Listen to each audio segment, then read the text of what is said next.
Break news చూస్తున్నాం. TPCC chief Mahesh Goud ఇంటి వద్ద ఉద్రిక్తత చోటు చేసుకుంది.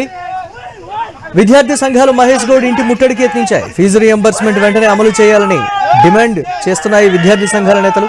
అలాగే ప్రభుత్వానికి వ్యతిరేకంగా నినాదాలు చేశారు. వెంటనే అలర్ట్ అయిన పోలీసులు ఆందోళనకారులను అరెస్టు చేసినటువంటి బ్రేకింగ్ న్యూస్ చూస్తున్నాం.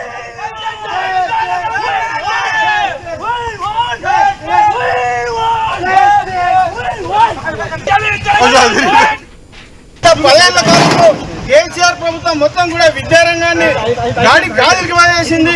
ఈ రోజు 16 నెలలు అధికారంలోకి వచ్చిన తర్వాత విద్యారంగాన్ని మొత్తం కూడా కాంగ్రెస్ ప్రభుత్వం పట్టించుకోవడం లేదు.